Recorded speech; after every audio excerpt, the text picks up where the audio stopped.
What's up, y'all? Welcome back to another Game Time Discussions. I'm Cameron Selby, and we are going to be breaking down the Week 8 first look at the NFL main slate. Week 8, we're kicking right into the bye season, so 6 teams on bye this week, but there are no foreign games, there are no doubleheaders on Monday. It is straight up just a 10-game slate, traditionally with games that are one on Thursday, one Sunday night, one Monday night. It'll be exciting to break some of this down. It is also National Tight End Day on Sunday. I don't know how they managed on National Tight End Day to not have a Brock Bowers, Trey McBride, or Travis Kelce on the slate, but that's neither here nor there. But with that said, we're going to get right into it. But we're going to get right into breaking down the slate. But before we do, please leave a like, comment, subscribe if you haven't already. Please join the discussion. We're active in Discord, Twitter, X, whatever you want to call YouTube. Trying to break down and cover as much football content as possible. Dusty's been killing it in college football. Emery will be joining us shortly, and I just can't wait to get into it. So without further ado, let's get it going. All right, so the first thing is we're going to break down some of the highest totals on the weekend. So 50.5, Dallas is going to be in some of the highest totals all season long, but they're the highest total with the Denver Broncos at 50.5. Right behind that is Chicago and Baltimore, who should be returning with Lamar Jackson this week off of a bye at 50.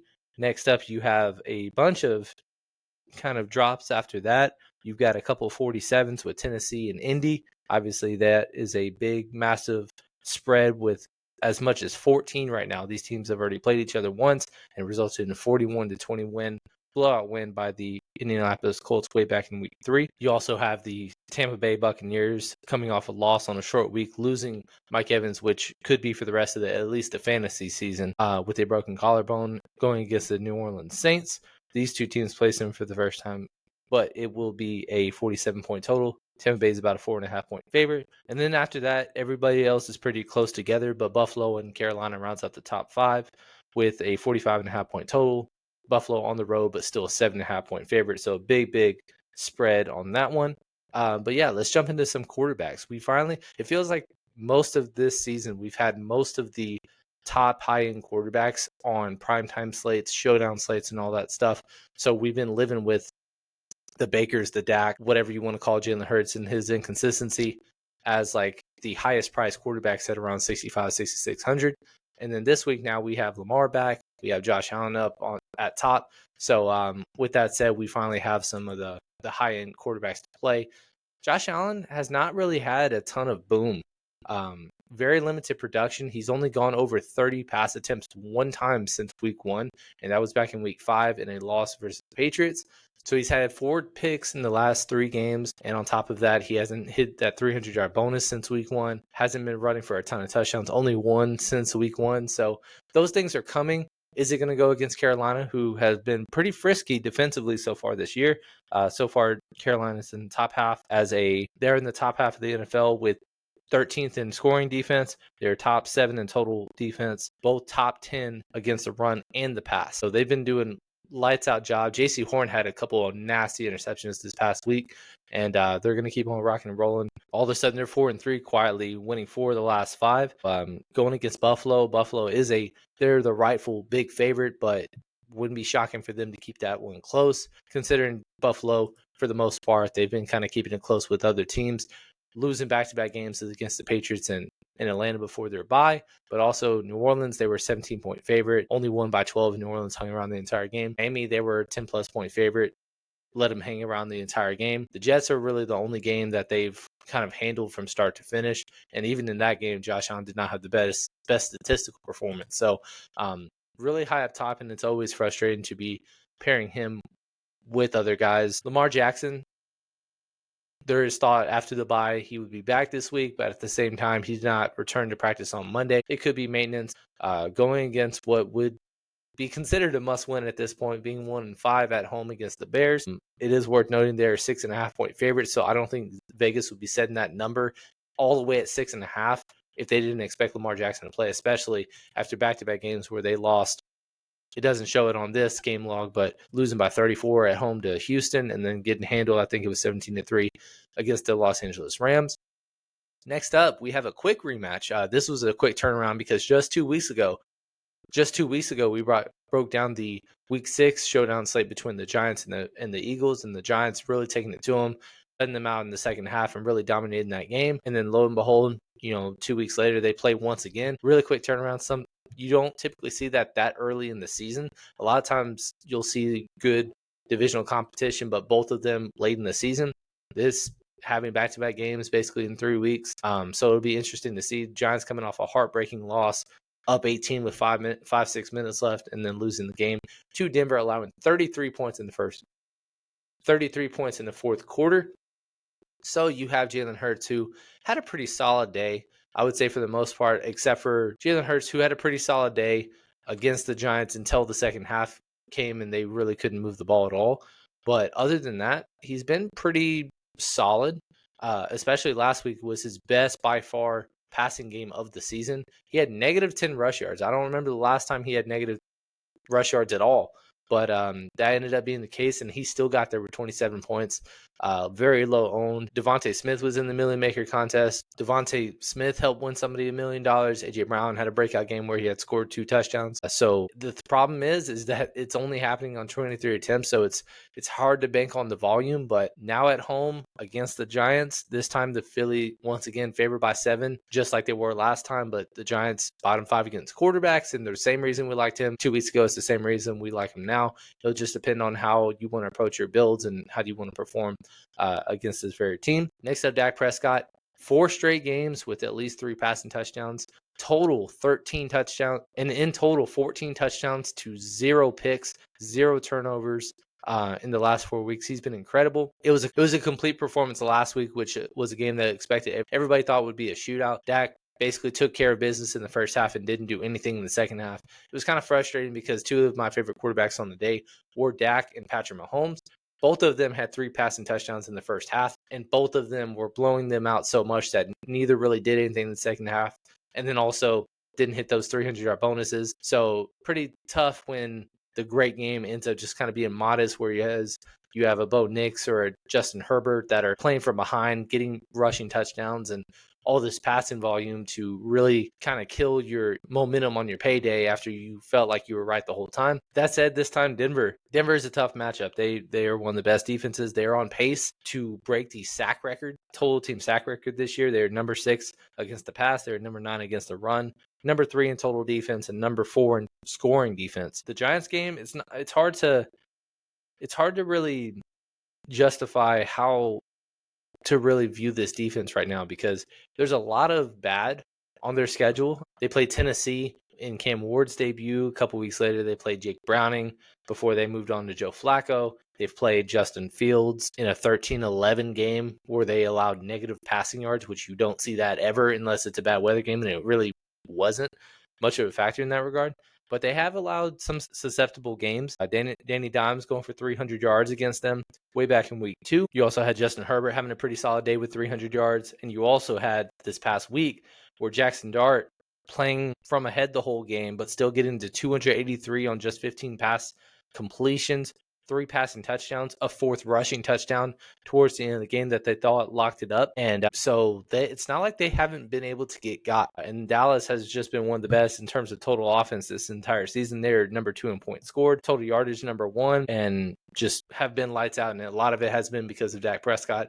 So his price hasn't changed at all, essentially. And even though the matchup on paper doesn't look great, well, maybe Denver, because they are on the road, Denver is actually a 3.5 point favorite, so you would anticipate it to be more of a closer affair. Dak still has the capability to hit that 300-yard threshold, and on top of that, with CeeDee Lamb being back, having a really solid day in his first game back, George Pickens 71. It's tougher to get to these prices now because they keep on paying off at those prices.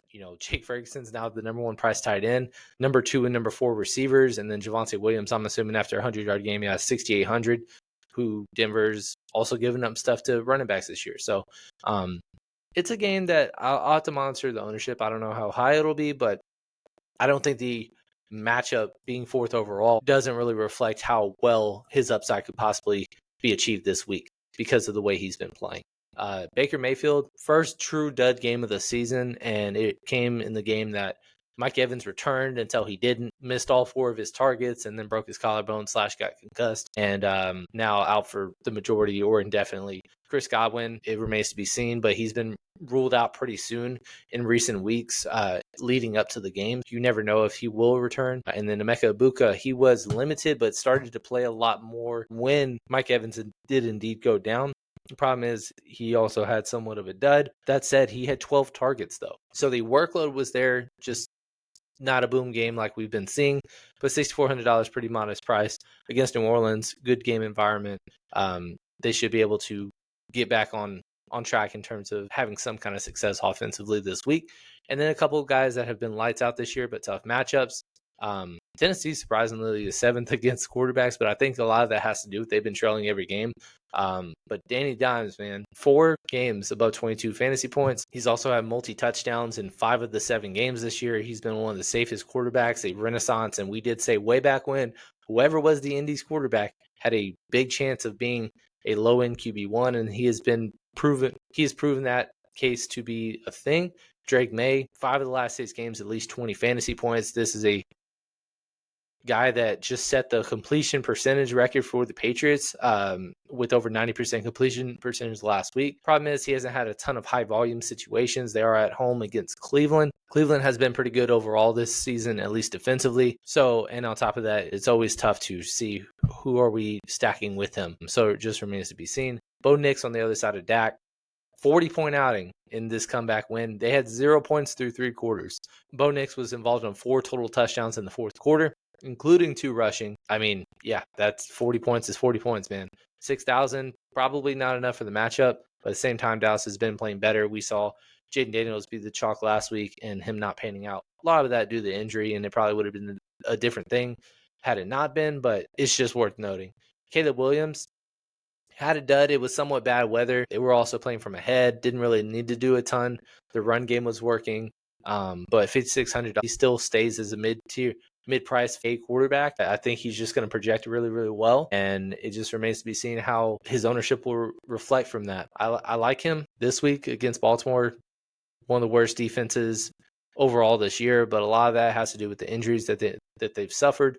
They should be getting some guys back this week, but playing from behind, that he hasn't had to do a whole lot this year. I mean, they've won 4 straight games, and the only true game that they've played behind was the Detroit game, which he was playing well, at least fantasy point wise. He did not play the entire 4th quarter, so he got 18 points through 3 quarters. And that was the week that we took a stand on Rome being just way massively overweight when he was less than 5% owned.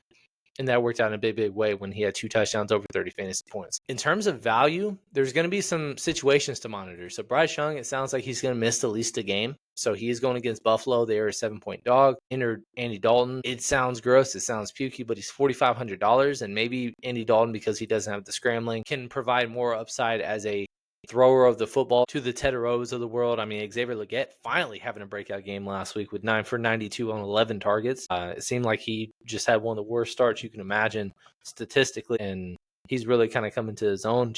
There are stackable options in the Carolina game. So if you wanted to go all the way down, you can. Don't really blame it for you if you go that way. Michael Penix, also another name to monitor. He has a bone bruise in his foot / ankle. This is going against Miami. Miami, very susceptible.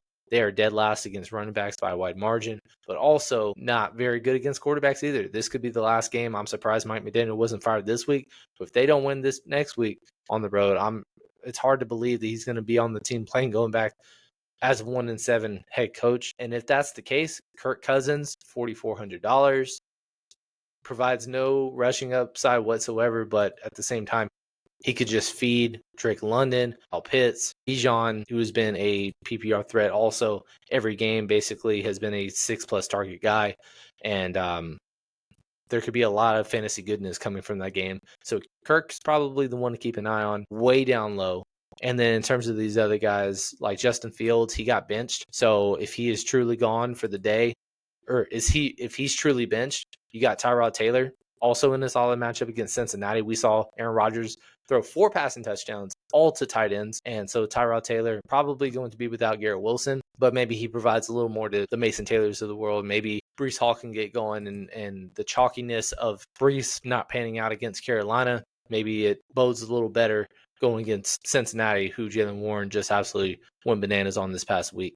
So, yeah, that's pretty much it at quarterback. Let's go to running back. Man, these prices are getting crazy, but they're definitely warranted, deserved. Jonathan Taylor, 11 touchdowns through 7 weeks already. He is on a MVP case. If there is ever going to be a time that somebody non-quarterback can make a case, it could be Jonathan Taylor, who Indy, a lot of people pick to be dead last in this division. Not only are they 6-1, not only are they blowing out teams, they're one of the best offenses in football, number one scoring offense, and they're and going into last week, before they dropped 38 on the Chargers, they were number one, on pace to be number one in NFL history in terms of touchdown efficiency per drive, and I'm sure that only helped matters that they scored 5 touchdowns this past week. So he's been incredible. He's got weekly 30-point upside at this point now. Last time he played Tennessee, 3 touchdowns, over 100 yards.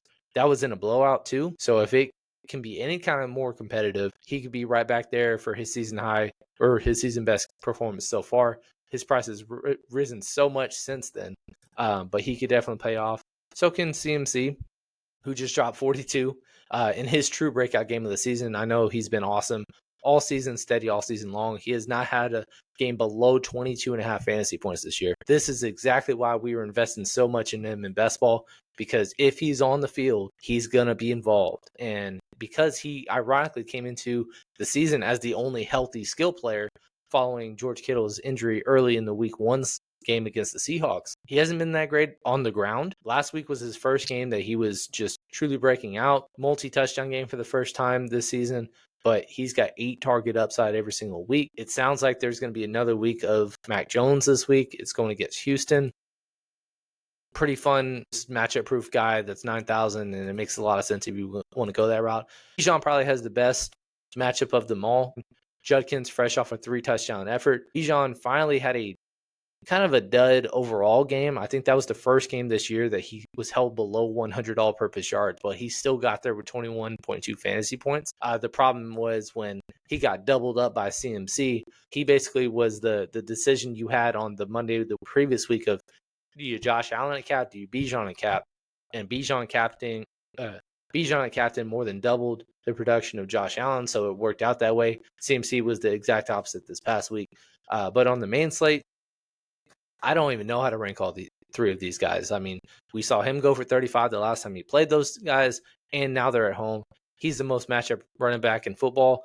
Bijan, best matchup of the slate at home as well. Man, I don't know. I'd like to have ownership to all, but at the same time, I know it's so pricey and it's going to limit your lineup a lot. If you go with one of them, it's almost impossible to go 2. We can try to flirt with that later, but it's probably going to be something you don't really like all that much if we went that route. Saquon, once again, something's up. I don't know. At least his opportunities were back last week, but back-to-back games below 9 fantasy points. Last week in a game that they were actually playing from ahead for the most part. Minnesota's not the best matchup, but it's not like they have just shut everybody down running back-wise this year.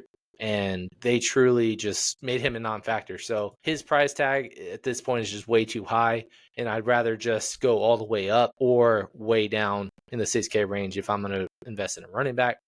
Devon Achane, another similar matchup-proof running back. If the game is close, last week he had 98 all-purpose yards, which is pretty solid. He just didn't score, but also they're down 25 against the Cleveland Browns. So in games that they're close, much more better production. You wish that he had a little bit higher of a floor than the 16 fantasy points, but at the same time, it just comes down to how close that they can play against the Atlanta Falcons this week. The previous week, going wire to wire, toe to toe with the Los Angeles Chargers, he drops a season high 34 fantasy points, over 100-yard bonus, and that was with just modest production from a receiving perspective. So 7,300.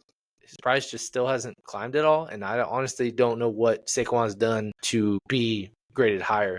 And I know Saquon, again, another revenge game against his former team. We did that narrative last time. It didn't really work out, but it was a negative game script. You just never know. But if I had to rank these guys 1 through 5, I'm pretty sure it's pretty clear to rank him 4 and him 5 in some kind of order. James Cook, I think, has kind of come down to earth a little bit. His opportunities are still 15 plus, but hasn't scored in back-to-back games. Coming off the bye, being on the road against Carolina. The thing is, Carolina apparently is just not and I said this last week, not the matchup to target running backs anymore. They were historically bad last year, dead last against running backs. Now they're top 10. They keep on stuffing running backs, and last week was a stand I took that Breece Hall was going to be one of the most popular running backs on this slate, and I just said, let's go 0% because I think that they could really hold the Jets to no touchdowns, and that's exactly what happened, it being a 13-6 game. So 6,700, it's an okay price, but I just don't really, I'm not really going out of my way to target against Carolina anymore. Cam Skadaboo, last time he played the Philadelphia Eagles, 3 touchdowns, season best 98 rushing yards, and that was a positive game script. Who knows if it'll be the same this time? Philly has been below average against running back. 66 is he's kind of in just a weird price range that I don't think the ownership is going to be crazy. It should be easy to get overweight if you like him, and you thought he can replicate at least a little bit what he did in week 6. But 6,600 season high price, I'm probably going to stay away myself. Going down a little bit, Rico Dowdle, in terms of snap counts in his first game with Chuba Hubbard back in the fold, Chuba got more of a split. I think, like I said, it was going to be, he earned the right for it to be a 50-50 split. He actually did have more opportunities. He had 19 opportunities against the Jets. Didn't score, but still got a respectable 96 yards. So his price has gone down because Chuba is back in the fold, but it's not like this is crazy unaffordable. Buffalo has been burned by running backs this year. If you think it'll be a closer game, then it could be the matchup for you. Breece Hall, once again, 6,100 after a dud. His price does go down a little bit, but at the same time, if Tyrod Taylor's going to be the quarterback, that gives him a little bit more rushing upside, and Cincinnati is a better matchup than Carolina point blank at this point in time. Derrick Henry, his price, I'm surprised that they kept it this low with Lamar being back, but Baltimore at the current moment, once again, they're 6.5 point favorites at home against the Bears. Bears, outside of back-to-back duds by Washington and New Orleans, who aren't great run games to even hang your hat on, they're bottom 10 essentially on the season against running backs. And Derrick Henry in positive game scripts really goes off. I'm shocked that his price stayed this low, $6,000. I think he'll project pretty well, but I think it'll be a much more competitive game this week. In that respect, I think at this point, he's probably going to be very, very popular. He should project so well. He's at home. Like, I don't know how you can't really think about him. DeAndre Swift on the other side of the game, back-to-back 23-plus point games, back-to-back 100-yard rush games. He's been awesome. I kind of tailed off or pulled away my ownership a little bit this past week because he was kind of limited all week and somewhat a true game-time decision, or at least day of decision, and he still goes off for 23 fantasy points. This week, his price rises just enough, but still, he should probably at this point be a $6,000+ running back. Pretty solid matchup. Game stays close. I think it's a solid option. I don't know if I have a side or stance between Chicago's run game versus pass game, but either way, Baltimore's given up a lot to both this year. And then a lot of mid-tier guys it's hard to trust, but you understand all of them. You got J.K. Dobbins, who is still kind of leading the Denver Broncos in snaps, but he's basically a touchdown or bust. David Montgomery light at this point in time. I know David Montgomery's the 1B now, but that's just kind of like lack of pass catching upside, touchdown or bust kind of guy. But it's at home. It's against Dallas. Dallas is bottom 5 against running backs this year. So you can talk yourself into it. Alvin Kamara, it's worth noting, Kendre Miller now out for the year. He did tear his ACL. So New Orleans, and then he comes out with a thing that says he wants to spend the rest of his career there. I thought he'd be a hot name at the trade deadline. But he truly has not had any upside or boom games this entire season. The one positive game where he did go over 100 all-purpose yards, no touchdowns, only 17 fantasy points. He has not worked out at all. 5,700 against Tampa Bay. We saw Jahmyr Gibbs go for 200+ all-purpose yards this past week. I know New Orleans is a big step down in competition, but you can still get there as a cheaper running back. Chase Brown finally had a big game, but it was with just 11 carries. Still, finally, I just don't want to have him get caught for a 6-yard loss. It is funny, though, because he had his first 15+ yard gain of the season, and as friends are reacting to that, he gets hit for a 6-yard loss as a catch, and it's just like, oh, we're back to the middle. But he's at home. Cincinnati coming off a big win on the Thursday night slate against the Pittsburgh Steelers. So at home against the Jets, favored, $5,400, season low price. I can be talked into some of that. Chuba Hubbard, I think he could be a somewhat pukey, fun running back. Once again, 17 opportunities, and he did outsnap Rico Dowdle this past game. So he could become a touchdown or bust, similar to what I said about J.K. Dobbins. But at the same time, he's had some pretty solid pass catching upside as well. Every single game he's played this season, 3 targets at least. And then even in games that they were trailing for the most part and trying to come back and win, he had receiving touchdowns in both of those games, at least 5 targets. So, I mean, $5,300 is not a crazy price. It's not like you're going out of your way to make it work. And then going down, it's not like, unless some more injury news comes out and somebody shockingly is inactive, there's finally not a running back this range and below that is ultimate chalk that you know you're going to play. I'm so sad that this has just been the thing, but the writing was on the wall when he had a historical ADP rise and there was no injury news, there was no issues. I should have known. But it is what it is. He's 4,500 and worst matchup you can have, and he's just a cannot play and start or trust unless there's an injury at this point in the backfield. Kevin Jennings, is that his name? That was coming out, and he was having more snaps, had more opportunities this past week. RG Harvey, I guess, for what it's worth. This past, I mean, it's not like his snap or opportunity share is increasing. Recent games, capped at about 7 opportunities, not really doing a ton with those. Really, the only game that he's had that he's gone off this entire season was the Cincinnati game. He broke a 50-yard run to get to 70 rushing yards, but outside of that, he had 19 before that very play took place. So really, it's Cincinnati being dead last against running backs this year. Now Dallas, who is bottom 4 against the position. I understand it. I don't think you need to go that route though. Receiver-wise, some of the big names are starting to get back on in the fold of things. You're still missing some names, and it is also worth noting Nico Collins, Monday Night Football. I'm so tired from staying up watching that game, hoping that Houston would do something, but he got concussed, left the game. Being a Monday game, I would expect him to miss the game. And if that's the case, you have a lot of value that could be opening up for the Houston Texans receiving group because of the fact that just their alpha and omega, whatever you want to call him, won't be in the fold. We'll talk about some names in a little bit of who really stepped up the most in his absence. But the big 2 is Jamar Chase, who has had lion's share is considered an understatement for the opportunities he's had since Joe Flacco has been the quarterback. He had 13 opportunities in a playing from behind loss, late touchdown that game as well, but 13 opportunities, 10 receptions. The following week, Emery's prop of the night was 6.5 receptions. He got that in the first half. So, yeah, he is awesome at football, best receiver in the game, but 23 targets is 23 targets. The Jets have been okay against receivers, but at the same time, they're trailing a lot. But this should be a fun, kind of sneaky, sicko kind of game.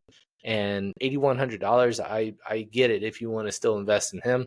CeeDee Lamb, big, welcome back moment. First touchdown of the season. Problem is, all of that came in the first half. And that was very frustrating because he was somebody I went all in on. It was awesome. It was working out great. And then he just didn't have a catch in the second half because Dallas was winning by so much. So every single game this year, at least 110 yards, very consistent. And he instantly earned his alpha target share. As soon as he came back into the fold, he was kind of not on the field all the time, but basically when he was on the field, he needed to be provided some opportunities, and he was. George Pickens had a couple of very nice receptions, but 6 targets. I think at this point he's a little overpriced until he jumps back into the 6K range. Jake Ferguson definitely overpriced at this point at 6,000 because he keeps scoring touchdowns. But George Pickens, unless they're trailing, I still see him as tough to get to. But at the same time, because it is a main slate, I can see you going in on a low-owned George Pickens because he will by far be the lowest owned of this group. Emeka Egbuka, like I said, $7,000, was supposed to be limited. I'm shocked he played. But at the same time, even though he was in the games from a spotty amount of share, he had a sneaky 12 targets. He just Baker's worst game of the year so far, and you can tell he was a little limited. But $7,000, reasonable. Chris Godwin, I would assume, would miss another game, but the opportunity is there once again with Mike Evans now being out for the foreseeable future. I think the low 6K range is pretty loaded. Like I said, Miami, I think, is a pretty solid matchup for Atlanta.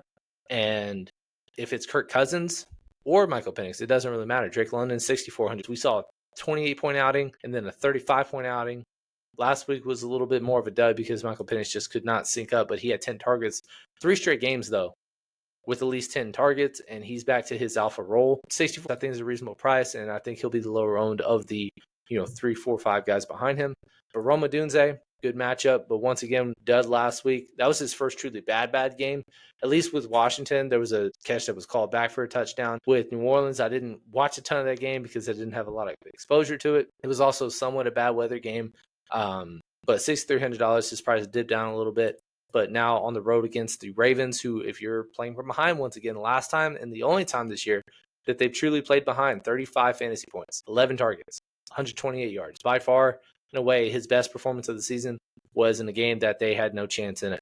So he's in the pool. Courtland Sutton, pretty solid day, 6 for 87, just didn't score a touchdown, but 10 targets once again. Again, a good matchup, $6,200. He's always just kind of there, and it just depends on if you want to get to him.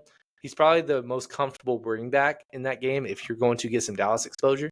But yeah, not a bad price. The Philly receivers, I'm kind of upset that it happened in a matchup that I didn't really have any exposure to either. Like I said earlier, A.J. Brown, Devontae Smith, both going for over 30 fantasy points. Big days for both of them, 3 combined touchdowns. So against the Giants, both of them were kind of doing solid things. The problem was they just could not move the ball at all in the second half. Devontae Smith, 4 for 49, and then A.J. Brown had a 73-yard first half. 1 catch in the second half. That came early in the third quarter. And also Jalen Hurts missed him on a wide open throw where he just threw an out route to Jahan Dotson. That was the interception that really sealed it. And then going down 5K range, pretty loaded with a bunch of high and low guys. Why did his price drop? I'm so confused. This guy goes for 20 against Philly 2 weeks ago in week 6. Is in the optimal line. Follows that up against a somewhat tough matchup. Catches on 12 targets, far and away the best of the bunch for the Giants. Far and away the best of the bunch for the Giants. Had 91% was in on 91% of the snaps, like he has been basically since Elite Neighbors went down, and his price dipped $200. Am I missing something? Is something wrong? I think that'll make him carry a ton of ownership. Will it be bad chalk? I don't know, but that price tag seems pretty crazy to me, considering that he went down $200. Now he's in a better matchup, in a matchup that he performed well this year. Michael Pittman Jr. keeps catching touchdowns.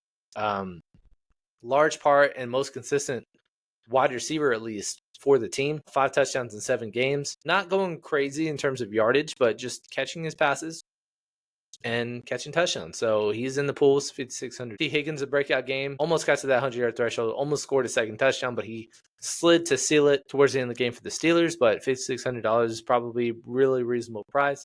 Millen, Andy Dalton's in, and he's the one playing, which is more than likely now. Maybe that brings his upside up a little bit. I don't know. He's been very his floor's been way lower than a lot of people would think at this point so far in the season, but you'd expect it to continue to improve over time throughout the rest of the season. A couple of weird ones in the same game. Zay Flowers, a lot of inconsistency. You see the career high game right there. You follow that up with a pretty solid game, and the since then has just been very meh. Now it's by far a season low price at $5,400 against Chicago, who has improved against receivers at least, but not a difficult name to click on. DJ Moore, once again, just another dud. I don't know what to make of it. He's just a 5-6 opportunity game guy now, and he's not scoring touchdowns. And then going down, there's a couple of names worth mentioning in the 4K range. You see Rashid Shaheed is always going to project well. Talk about consistency. 4, 4, 4, 4, 4, 4, 4. Last week, tied for a season high in terms of targets with 9. He is a big play threat too. So that he always has that working for him as well. So 4,700, he usually projects pretty well according to RotoWire.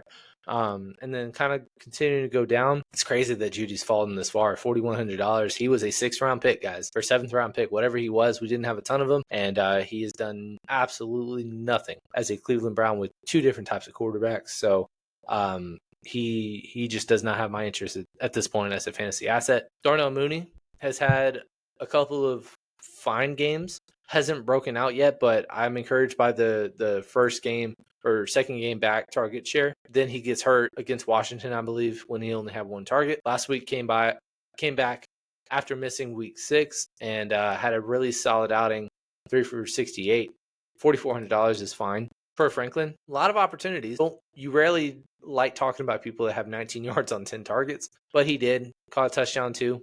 I don't know. He's on the field a lot. It's a good matchup. That's all I can really say. And then the biggest names that I'd like to discuss kind of throughout the rest of it is with Calvin Ridley, I would almost anticipate him being ruled out once again. I would almost anticipate him being ruled out once again against the Indianapolis Colts. I mean, hamstring injuries are usually multi-week injuries. Unlike Emeka Ibuka coming back this past week and playing 75% of the snaps, I would anticipate him missing once again. And if he does, you kind of know who's really at least getting snaps. Alakai Maynard, season high 96% of the snaps, but just not much opportunity. Not a terrible matchup. It is worth noting he was one of our plays in back-to-back game. He was one of our plays in weeks 2 and 3 when he was so cheap. And the last time he did catch a touchdown was against this very Indianapolis Colts team. And his price has only risen $200 since that very point in time. So because he's on the field so much, him being sub 4K, I think it's a pretty reasonable value. And then basically it's a bunch of Houston receivers that we have to kind of dissect who are we investing in if and when Nico Collins goes out. Basically only played 50% of the snaps, but then next man up, Xavier Hutchinson, played most of the snaps with 78%, but he's kind of been that for the most part in terms of second on the team in snaps throughout the season. Hasn't done anything with it, hasn't eclipsed over 30 yards yet. The biggest name that really broke out was not Jaden Higgins, who I thought it would be. It was actually Jalen Noel, who actually was fifth on the team in snaps behind Braxton Berrios and the three I mentioned previously, but he was the one with the big game. Going for 4 for 77 on 7 targets, by far and away the more consistent option as a fantasy asset. Somebody is going to project pretty well.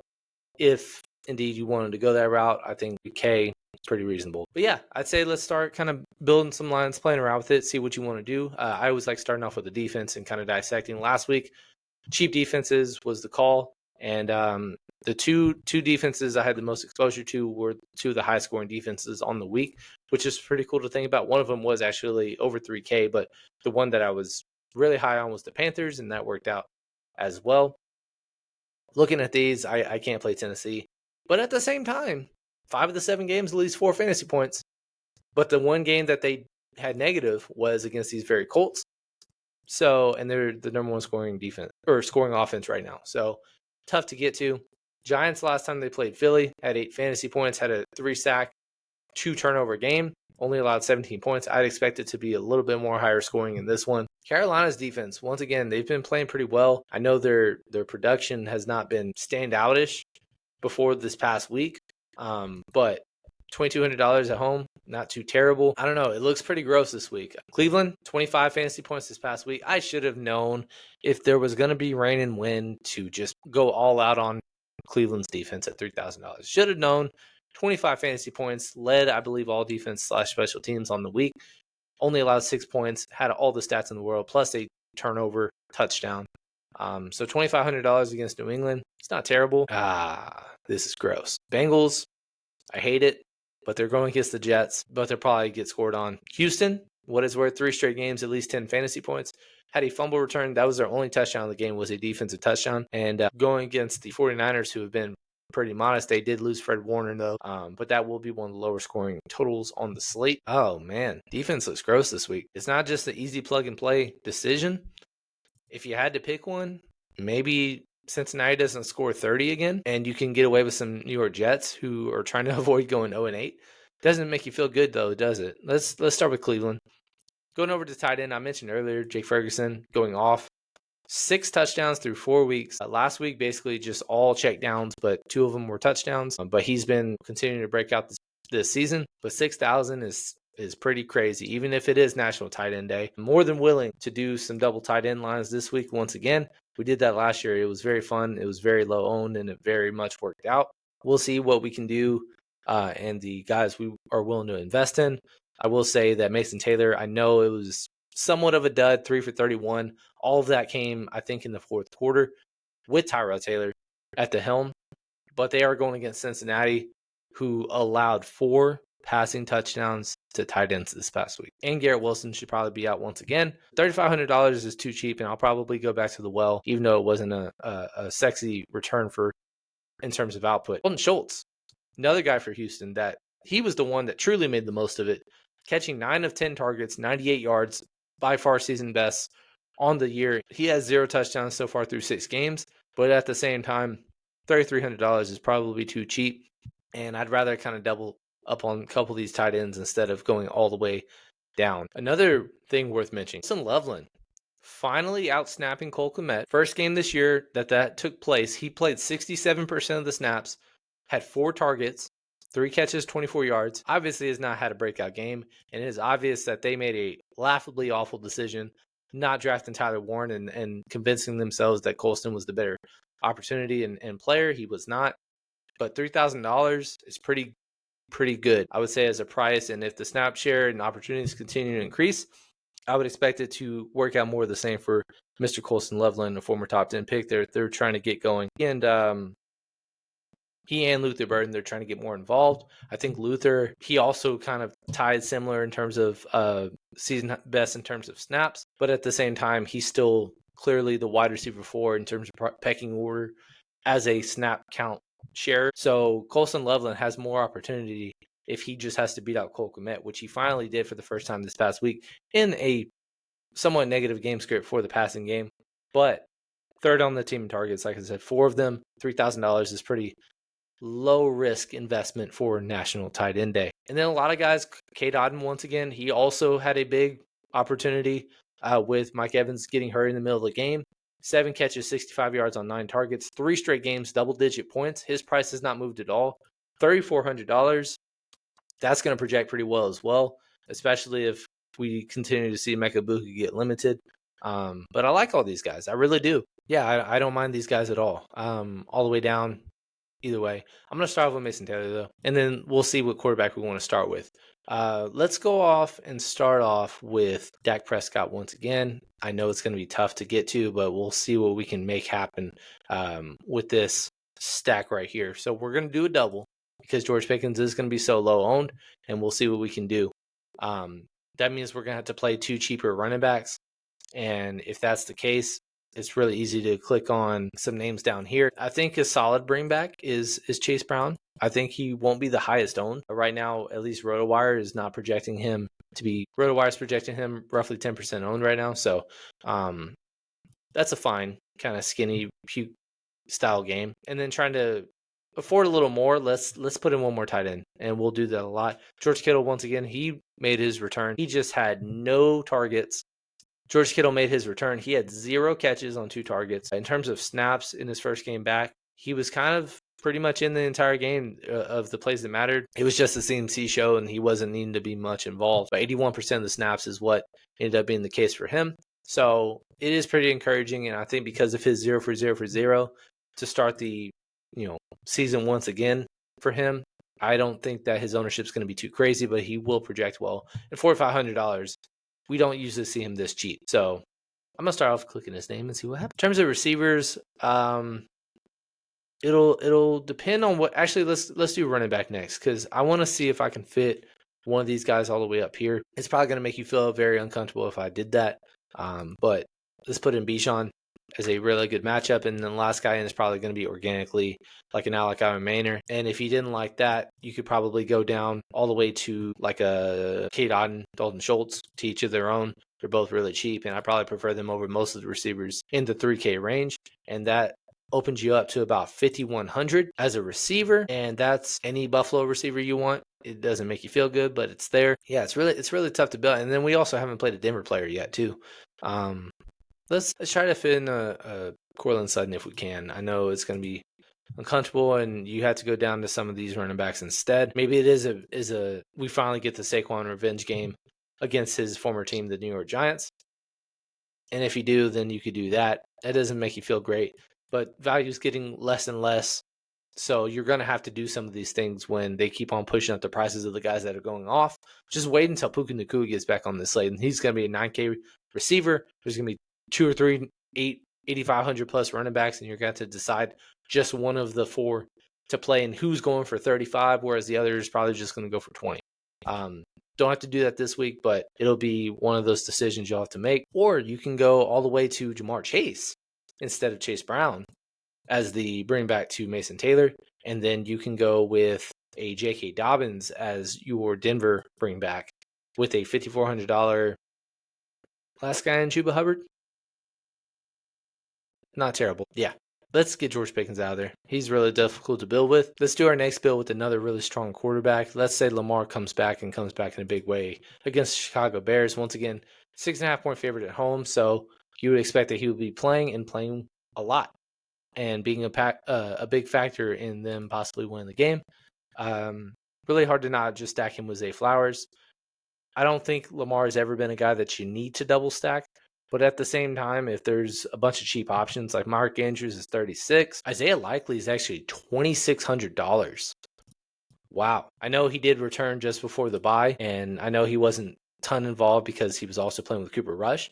But last game, 81% of the snaps is what Isaiah Likely played this past game. So let's click on him. I mean, no, not impressive in terms of numbers, but $2,600 in National Tight End Day. That helps you afford a lot of stuff. If a lot of fun if you can go that route. Maybe we can even afford a defense that doesn't make us throw up with going against a road dog like Cleveland against the Patriots, who are suddenly awesome once again. Maybe this is Philly coming back 3 of the last 5 games, at least 12 fantasy points, but then the other 2 is 2 or less. A little inconsistent for my liking. Maybe Buffalo against Andy Dalton might be a pretty solid way to build. Let's put in Bijan, and let's put in another running back that makes us feel a little better. And then it's a bring back. Let's do Rome for the bring back on this specific game. And then we have to do some high total games. So let's try to put back in a CeeDee Lamb. See how fast that got gross? Even if you put in a J.K. Dobbins, that leaves you 32. That's almost enough to the other tight ends that we were playing just recently. If you went down at defense, you could probably afford a little bit better. But let's put a button on it. We'll go down at defense. We'll go back to, let's say, Cleveland. $4,000 remainder. Is there a tight end that we love in that range? Darren Waller, I think he hurt his pec this past week, considered week to week, so he's done for. Kyle Pitts has been pretty reasonable. I don't want to play him with Bijan, but at the same time, 10 targets last game was a season best, 7 for 62. Outside of not scoring touchdowns, he's having a pretty consistent year so far as a fantasy asset, at least. Only one true dud, and who knows, maybe the touchdowns will be coming. Let's put Mason Taylor in there, and we got 500 remainder. You can go up at running back to CMC if you wanted to. You can go up from Zay Flowers to probably a more comfortable receiver. I know we have Lamar Jackson, but that's something you can do. But yeah, or you can just go cheaper receiver. And I mentioned a bunch of Houston guys that could be inheriting opportunity with Nico Collins being out. You got Xavier Legette coming off of a big performance, 2 touchdowns in the last 3 games, 11 targets this past game. And you got Alec Ayamainer, $3,900 against Indy. Last time he played them, got a touchdown. But let's move on. Let's do a cheaper quarterback this time.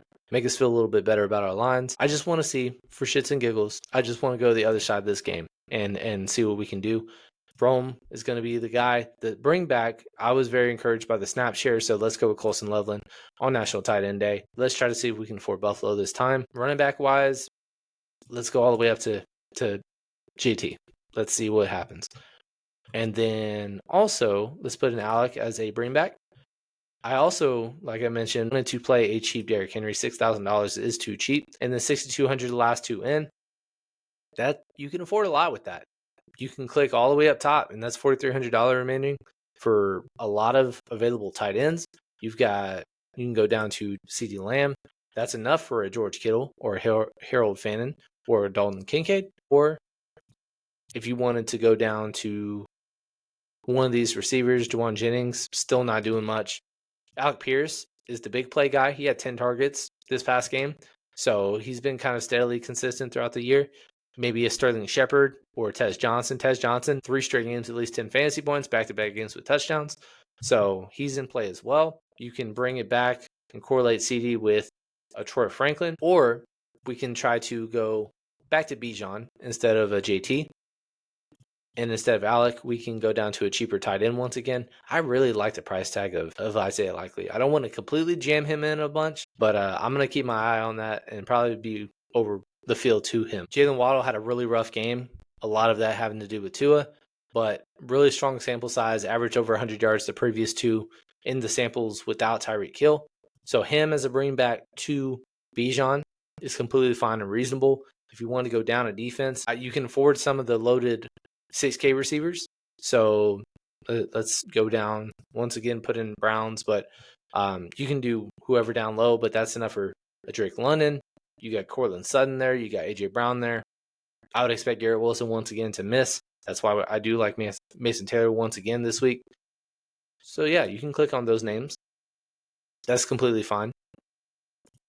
Let's try a cheap quarterback this time. This one's going to be playing pretend. I expect all three of these guys to start: Andy Dalton, Tyrod Taylor, Kirk Cousins. If I had to rank them 1, 2, 3, if they all play, I would probably say Kirk, Tyrod, Andy, with Tyrod being a really, really close second. But I think there's a gap between these two guys and him. And on top of that, you don't really feel great about stacking Tyrod with anybody other than a Mason Taylor.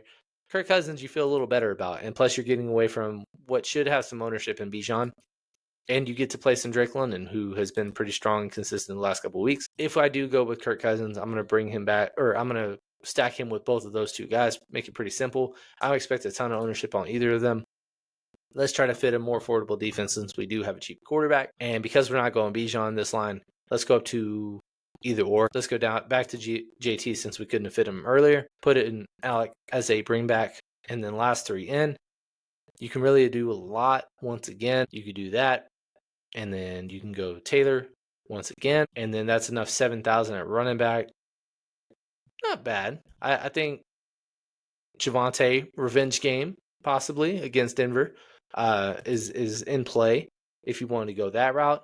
If you didn't like Chase, you want to go down a little bit to CD 73, get you Achane as a bring back in that game, or we can just try to do a balance build where we can kind of fit the guys in the mid price that we've been wanting to. So let's say Derrick Henry. Let's say, I didn't mean Rico Dowdle. Let's say Derrick Henry, and then we'll do Rome Odunze as the correlated play with him. 6,300 last guy in. That's Cortland Sutton. That's Rico Dowdle. That's Breece Hall. I like Breece Hall. We haven't clicked his name yet. Best matchup running back wise so far this year. $6,100. Maybe people are a little scared off him because of the dud this past week. That's not bad either. But yeah, I think lineups are going to get grosser and grosser as we go forward because of the high price tags of these studs that keep on panning out. But I am going to stop sharing my screen. We appreciate you guys tuning in. Please leave a like, comment, subscribe. Tell us who you think is your must play this week. I don't really know who is going to be a guy that I'm going to completely jam in. Maybe this is a true mix and match week. But at the same time, some of those are the best slates that you just never know who goes off. And if you're on the right side of things, it'll work out for you. But we can't thank you enough. Please check it out. There will be no live stream this week. I will be out of town, but we will be back the following week for another live stream. And on top of that, Emery could be returning at any moment, and we have missed him a ton, and he's going to be providing even more because his lines have been killing it if you've been following us in Discord as well. Dusty killing it in college football, and we're going to continue growing, showing. We're going to interact with you guys as much as we can. If you guys want to interact, we do on all social media platforms as much as content as we can provide to those that want to interact with us. It's a conversation. We love talking football with people. So can't thank you enough. Thank you guys for tuning in, and we will see you guys on the next one.